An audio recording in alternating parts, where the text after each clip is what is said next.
Hello बच्चों, कैसे हैं आप सब? उम्मीद करती हूँ कि अच्छे होंगे। तो स्वागत है आप सभी का केवी आर लर्निंग क्लासेस में। तो आज हम लोग हिंदी के पाठ 4 शुरू करने वाले हैं, जो इस पाठ का नाम है नाखून क्यों बढ़ते हैं और इस पाठ के लेखक हजारी प्रसाद द्विवेदी जी हैं। तो इस पाठ का नाम क्या है? नाखून क्यों बढ़ते हैं।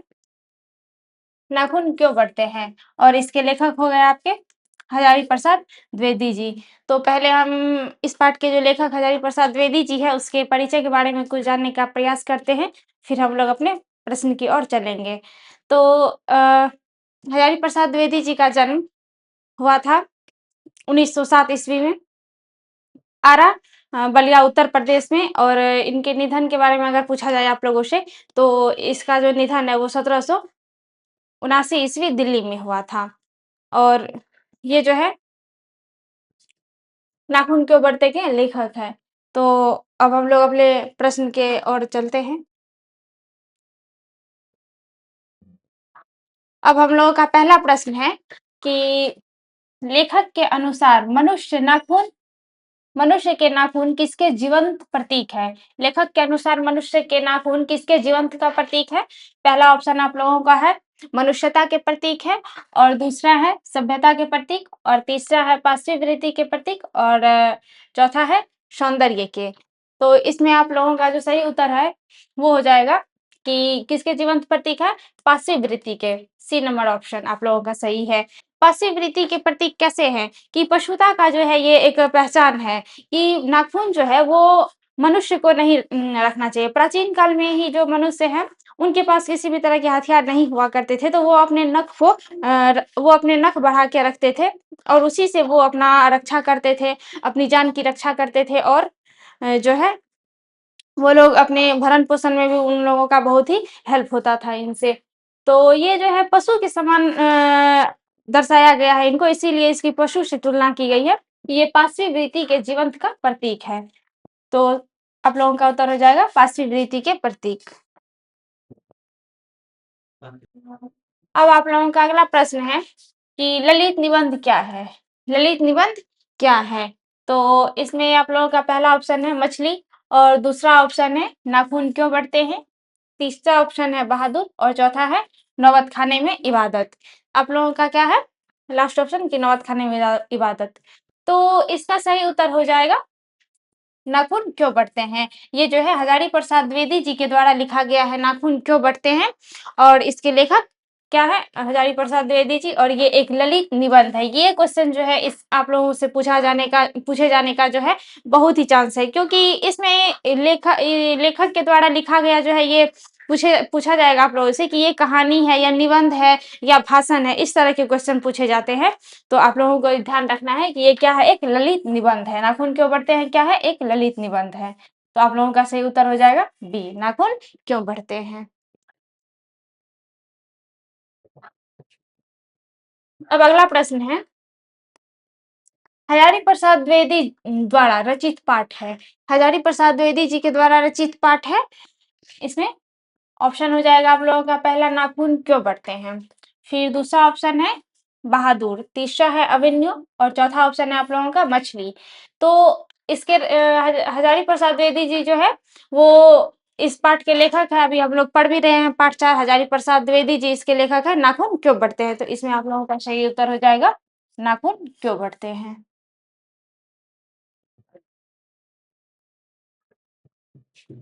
अब आप लोगों का अगला प्रश्न है इसमें कि नाखून प्रतीक है, नाखून किसके प्रतीक है। नाखून जो है किसका प्रतीक है, वो इसमें आप लोगों का ऑप्शन हो जाएगा पहला है कि पार्श्ववृत्ति का प्रतीक है, और दूसरा है मानवता का प्रतीक, और तीसरा है प्रेम का, और चौथा है पौरुष का।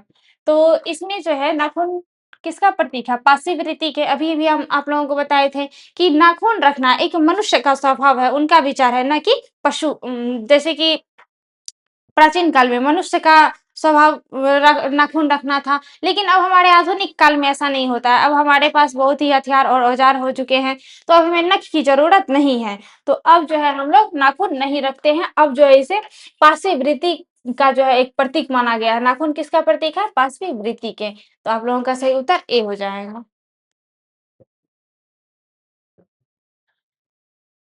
अब आप लोगों का अगला प्रश्न है कि दधीची की हड्डी से क्या बना था? दधीची की हड्डी से क्या बना था? तो इसका जो है ऑप्शन है इंद्र का वज्र बना था और दूसरा ऑप्शन है धनुष और तीसरा है त्रिशूल और चौथा है तलवार। तो इसमें सही ऑप्शन है इंद्र का वज्र। दधीची की हड्डी से इंद्र का वज्र बना था और इसी से जो है इंद्र जी वध किए थे असुरों का। तो दधीची की हड्डी से ही इंद्र भगवान का वज्र बना था। तो सही उत्तर आप लोगों का हो जाएगा ए। अब अगला प्रश्न है आप लोगों का कि किसने कहा था कि सब पुराने अच्छे नहीं होते और सब नए खराब नहीं होते? यह प्रश्न किसने कहा था कि सब पुराने खराब नहीं होते और सब किसने कहा था कि सब पुराने जो है वो अच्छे नहीं होते और सब नए खराब नहीं होते? तो ये कालिदास जी के द्वारा कहा गया है, ये उसी का कथन है। तो इसमें जो है आप लोगों का सही उत्तर क्या हो जाएगा? डी नंबर, कालिदास जी का ही ये कथन है। तो इसका अर्थ है कि सब जो है सब पुराने अच्छे नहीं होते और सब नए खराब नहीं होने का अर्थ है कि अगर हमारे पास कोई भी चीज आ जाता है, जैसे कोई भी सामान है अगर पहले से, तो ऐसा नहीं है कि वो बहुत ही अच्छे हैं, हमें हमेशा उसी चीज की आवश्यकता नहीं होती है। कभी कभी हमें उन चीजों को बदलना भी पड़ता है और नई चीज की भी आवश्यकता पड़ जाती है। वही सामान अगर पुराना है तो उन्हें हटा के नई चीज भी ला सकते हैं। तो इसीलिए कहा गया है कि सब पुराने जो है अच्छे नहीं होते और सब नए खराब नहीं होते हैं। हमें कभी कभी पुराने चीजों को बदलकर नई चीजें की भी आवश्यकता पड़ती है। तो सही उत्तर हो जाएगा आप लोगों का कालिदास जी का ये कथन है। अगला प्रश्न है कि द्विवेदी जी से किसने पूछा था नाखून क्यों बढ़ते हैं? द्विवेदी जी से किसने पूछा था कि नाखून क्यों बढ़ते हैं? द्विवेदी जी से किसने पूछा था द्विवेदी जी से किसने पूछा था कि नाखून क्यों बढ़ते हैं? तो इसकी लड़की ने पूछा था कि नाखून क्यों बढ़ते हैं। उन्हें ऐसा लगा था कि अगर हमारे शरीर में अगर हम काटते भी हैं नाखून को बार बार, तब पर भी हमारे नाखून जो है बढ़ते जाते हैं, ये कभी नष्ट नहीं होते हैं। तो उन्होंने अपने पिता से पूछा था कि नाखून क्यों बढ़ते हैं। तो हजारी प्रसाद द्विवेदी जी ने से ये पूछी थी, उसकी छोटी लड़की ने पूछी थी कि नाखून क्यों बढ़ते हैं। आप लोगों का सही उत्तर हो जाएगा बी। अब आप लोगों का अगला प्रश्न है, पुराने का मोह सब समय वांछनीय ही नहीं होता, यह पंक्ति किस शीर्षक पाठ की है? पुराने का मोह सब समय वांछनीय ही नहीं होता, यह पंक्ति किस शीर्षक पाठ की है?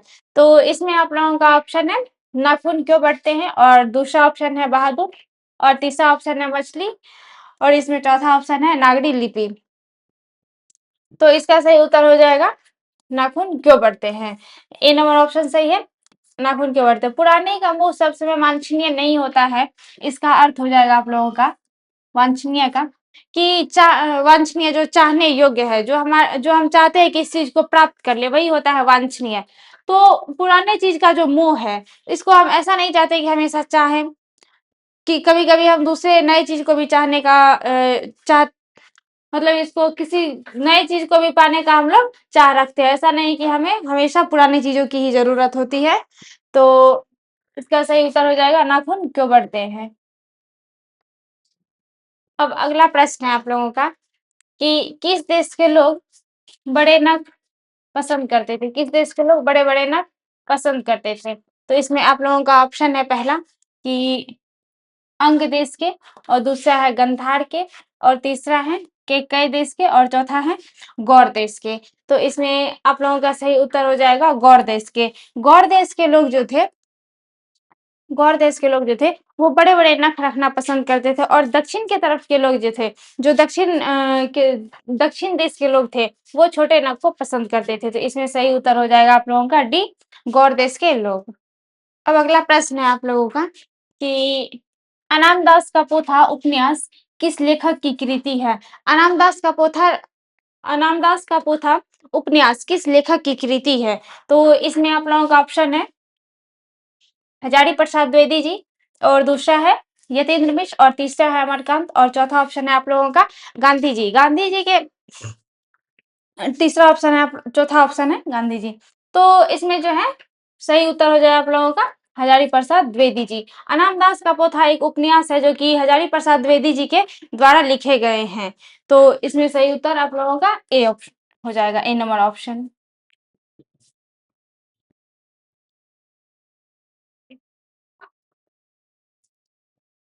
अब अगला प्रश्न है आप लोगों का, हजारी प्रसाद द्विवेदी जी ने निर्लज अपराधी किसे कहा है? हजारी प्रसाद द्विवेदी जी ने निर्लज अपराधी किसे कहा है?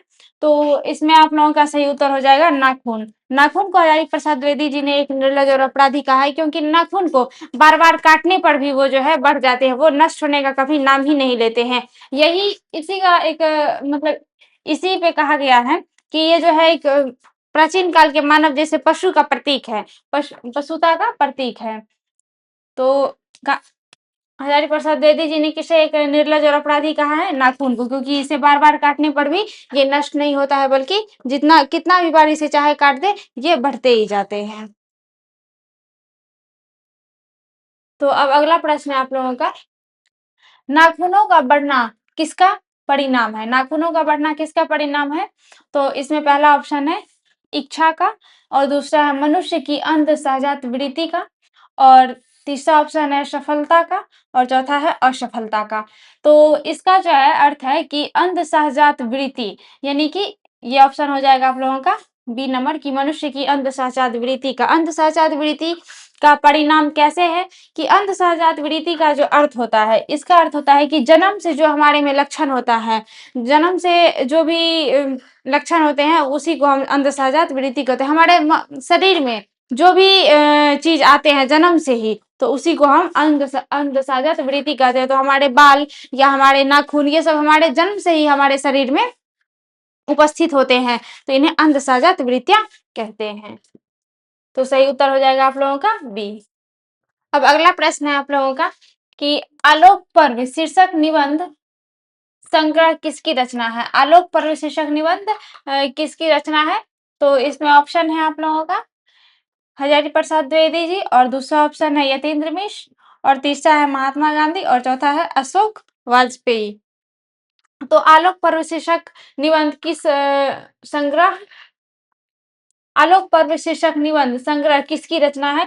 तो ये हो जाएगा आप लोगों का हजारी प्रसाद द्विवेदी जी की रचना है आलोक पर्व। इसी रचना के माध्यम से हजारी प्रसाद द्विवेदी जी को पुरस्कार भी मिले थे। तो आप लोगों को ये याद रखना है कि आलोक पर्व शीर्षक निबंध संग्रह किसकी रचना है? हजारी प्रसाद द्विवेदी जी की। अब अगला प्रश्न है आप लोगों का कि आदमी के नाखून क्यों बढ़ते हैं? यह प्रश्न लेखक से किसने किया था? आदमी के नाखून क्यों बढ़ते हैं? यह प्रश्न लेखक से किसने किया था? यह प्रश्न लेखक से किसने किया था? उसकी छोटी लड़की ने किया था कि नाखून क्यों बढ़ते हैं, और आप लोगों का सही उत्तर हो जाएगा इसमें बी, छोटी लड़की ने।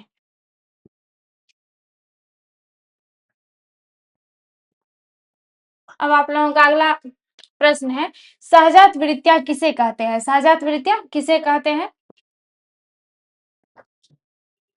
तो ऑप्शन है आप लोगों का अस्त्रों के संचय को, और दूसरा है अनजान स्मृतियों को, और तीसरा ऑप्शन है स्व के संबंध को, और चौथा है उपयुक्त में से सभी। तो इसका जो सही उत्तर है ये हो जाएगा अनजान स्मृतियों के। जो ये जो है सहजात वृत्तियां किसे कहते हैं? अनजान स्मृतियों को। स्मृतियों जैसे अनजान स्मृति हमारे नाखून हो गए, बाल हो गए, ये सब अनजान स्मृति के जो है उदाहरण है। तो किसके हो जाएंगे? अनजान स्मृतियों को कहते हैं सहजात वृत्तियां। अब आप लोगों का अगला प्रश्न है, हजारी प्रसाद द्विवेदी जी का जन्म किस वर्ष हुआ था? हजारी प्रसाद द्विवेदी जी का जन्म किस वर्ष हुआ था? तो ये अगर आप लोगों को हम जो हजारी प्रसाद द्विवेदी जी यानी कि लेखक के परिचय के बारे में जब आप लोगों को बता रहे थे, तभी भी हम बता रहे थे कि लेखक का जो जन्म है वो कब हुआ था, और निधन भी कब हुए थे वो भी बताए थे। तो इसमें आप लोगों का सही उत्तर क्या हो जाएगा? 1907 ईस्वी। 1907 ईस्वी के बलिया उत्तर प्रदेश में हजारी प्रसाद द्विवेदी जी का जन्म हुआ था। तो सही उत्तर हो जाएगा आप लोगों का ए।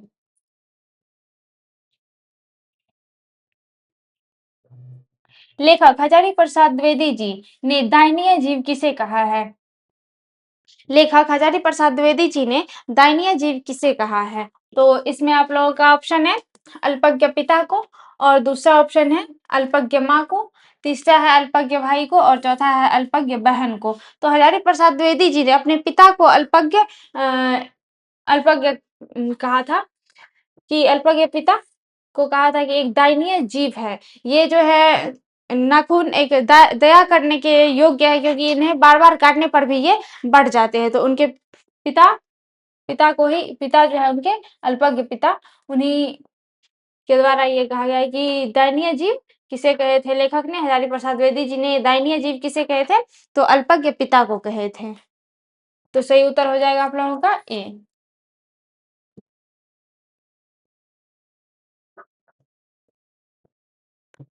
अब अगला प्रश्न है कि नाखूनों का बढ़ना मनुष्य की किस वृत्ति का परिणाम है? नाखूनों का बढ़ना मनुष्य की किस वृत्ति का परिणाम है? तो इसमें आप लोगों का ऑप्शन है पहला मानवीय वृत्ति का, और दूसरा है पाशवी वृत्ति का, और तीसरा ऑप्शन है उदार वृत्ति का, और चौथा ऑप्शन है इनमें से कोई नहीं। तो इसका जो सही उत्तर है वो हो जाएगा पाशवी वृत्ति का। नाखून का बढ़ना मनुष्य की किस वृत्ति का परिणाम है? पाशवी वृत्ति का। तो इस क्वेश्चन को हम लोग जो है पहले भी डिस्कस कर चुके हैं कि ये एक पशु के समान आदि का अब प्राचीन काल में जैसे मानव रहते थे, तो वो नाखून के प्रयोग करके ही वो अपना भोजन का भी जुगाड़ किया करते थे, और अपनी रक्षा भी वो अपने नाखून के द्वारा ही किया करते थे। तो उस टाइम जो है मनुष्य जो है पशु के प्रति उन्हें इन सब चीज़ों की ज़रूरत पड़ती थी, तो इसीलिए कहा गया कि पाशवी वृत्ति का एक जो है पहचान है। किस चीज़ का परिणाम है? पाशवी वृत्ति का। तो ऑप्शन हो जाएगा सही इसका बी।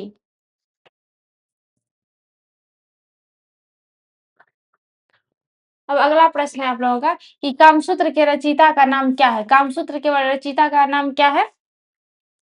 तो वात्स्यायन जी के द्वारा ही कामसूत्र की रचना की गई थी। और अगर आप लोगों से पूछा जाए कि इस पाठ के लेखक के बारे में, और पूछा जाए कि रचना के बारे में, तो इन सब चीज़ों के बारे में आप लोगों को विशेष ध्यान रखना है, क्योंकि क्वेश्चन यहाँ से अगर आप लोगों को चैप्टर वाइज क्वेश्चन उस कहानी से कम भी अगर पूछा जाए, लेकिन ये सब महत्वपूर्ण क्वेश्चन है, ये सब पूछने की ज़्यादा संभावना रहती है आप लोगों के एग्जाम में। इसको याद रखिएगा कि कामसूत्र के रचयिता कौन है? वात्स्यायन। तो सही उत्तर हो जाएगा आप लोगों का बी।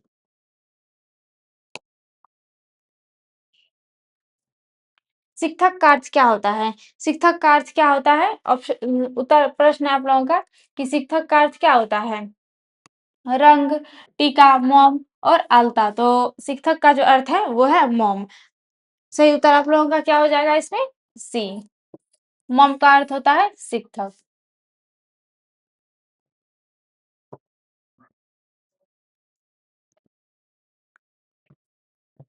अब अगला प्रश्न है आप लोगों का कि आचार्य हजारी प्रसाद द्विवेदी जी को उनकी किस रचना पर साहित्य अकादमी पुरस्कार मिला था? तो अभी हम आप लोगों को बताए भी थी कि आचार्य हजारी प्रसाद द्विवेदी जी को उसकी किस रचना पर जो है मिला था साहित्य अकादमी पुरस्कार? तो आलोक पर्व पे, आलोक पर्व की जो रचना किए थे हजारी प्रसाद द्विवेदी जी, तो उन्हीं पे उनको जो है साहित्य अकादमी पुरस्कार मिला था। तो इसमें आप लोगों का सही उत्तर हो जाएगा क्या? इसमें आप लोगों का सही उत्तर सी हो जाएगा, आलोक पर्व। अब अगला प्रश्न है आप लोगों का कि प्राणी शास्त्रियों का ऐसा अनुमान है कि मनुष्य का आवश्यक अंग उसी प्रकार झड़ जाएगा जिस प्रकार उसकी पूंछ जो है झड़ गई थी। यह किस पाठ की पंक्ति है? यह किस पाठ की पंक्ति है? तो इसमें ऑप्शन है भारत से हम क्या सीखें, दूसरा ऑप्शन है नाखून क्यों बढ़ते हैं, और तीसरा है परंपरा का मूल्यांकन, और चौथा है नागरिक लिपि। तो इसका जो है सही उत्तर हो जाएगा आप लोगों का नाखून क्यों बढ़ते हैं। ये इसी पाठ की पंक्ति है कि प्राणी शास्त्रियों का ऐसा अनुमान है कि मनुष्य की आवश्यक अंग उसी प्रकार झड़ जाएगा जिस प्रकार उसकी पूछे झड़ गई थी। जैसे प्राचीन काल में मानव हुआ करते थे, हमारे पूर्वज थे, जैसे कपि, उसके बाद होमोसेपियंस हुए, तो उन लोगों का जो है पहले पूँछ हुआ करते थे। तो पूँछ का अगर हमारे अंग में, जैसे हमारे शरीर का अंग है एक पूँछ, तो उसका कोई इस्तेमाल या कोई हम लोग को प्रयोग नहीं हुआ करता था पहले भी। तो वो जो है धीरे-धीरे नष्ट हो गए। तो इसी लिए प्राणी शास्त्रियों का कहना है कि हमारे शरीर में जो भी अवशेष अंग है, जो हमारे काम के लायक के नहीं है, जैसे हमारे नाखून हो गए, जैसे हमारे बाल हो गए, तो इस ये सब चीज़ जो है धीरे-धीरे अपने आप स्वतः ही खत्म हो जाएँगे, नष्ट हो जाएँगे हमारे शरीर से। तो इसका सही उत्तर हो जाएगा नाखून क्यों बढ़ते हैं, इसी पाठ की ये पंक्ति है। अब आप लोगों का अगला प्रश्न है कि कालिदास ने क्या कहा था? नाखून क्यों बढ़ते हैं? शीर्षक पाठ के आधार पर उत्तर दें। कालिदास ने क्या कहा था? नाखून क्यों बढ़ते हैं? शीर्षक पाठ के आधार पर उत्तर दें। तो इसका जो है पहला ऑप्शन है सब पुराने अच्छे नहीं होते और दूसरा ऑप्शन है सब नए खराब नहीं होते और तीसरा ऑप्शन है ए और बी दोनों, चौथा है सब पुराने और नए सिर्फ अच्छे होते हैं। तो इसका सही उत्तर क्या हो जाएगा? ए और बी, सी नंबर। तो इसका अर्थ है पहले भी आप लोगों को बता चुके हैं कि कालिदास जी का कहना है कि ऐसा नहीं है कि अगर कोई भी चीज़ हमारे पास पहले से अगर कुछ भी बहुत पुराने समय से ही पुराना चीज़ हमारे पास है, तो उनको हटाने की आवश्यकता नहीं पड़ेगी, ऐसा नहीं है। हम कभी-कभी जो है नई चीज़ की भी आवश्यकता हमें पड़ती है और पुराने चीज़ों को हटाने की भी आवश्यकता पड़ती है। तो इसलिए कहा गया है कि सब पुराने अच्छे नहीं होते और सब नए खराब नहीं होते। हमें जब जिस चीज़ की ज़रूरत पड़ती है, हमारे अनुसार वो उस टाइम अच्छे ही होते हैं। तो अब आप लोगों का ये इस चैप्टर का लास्ट क्वेश्चन था। तो अब अगले चैप्टर में हम लोग अगले वस्तुनिष्ठ जितने भी महत्वपूर्ण क्वेश्चन होंगे, प्रश्न उस चैप्टर के तो लेकर के आएँगे। तब तक के लिए धन्यवाद।